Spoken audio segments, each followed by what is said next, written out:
BJP ವಿರುದ್ಧ ಸಮರಕ್ಕೆ ಮತ್ತೊಂದು ಅಸ್ತ್ರ. ಸಿಎಂ ಸಿದ್ದರಾಮಯ್ಯ ಕೈ ಸೇರಿದ ಕೋವಿಡ್ ಹಗರಣದ ವರದಿ. ಅವ್ಯವಹಾರದ ಬಗ್ಗೆ ಇದೆ ಇಂಚಿಂಚು ಮಾಹಿತಿ.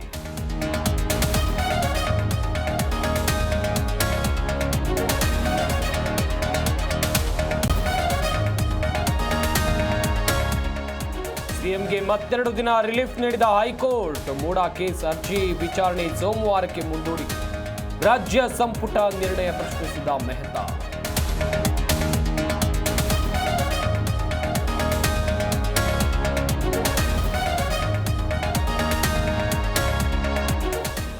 ದೋಸ್ತಿಗಳ ವಿರುದ್ಧ ಕಾಂಗ್ರೆಸ್ ಪ್ರಾಸಿಕ್ಯೂಷನ್ ತಿರುಮಂತ್ರ. ಎನ್ಡಿಎ ನಾಯಕರ ವಿರುದ್ಧವೂ ತನಿಖೆಗೆ ಒತ್ತಾಯ.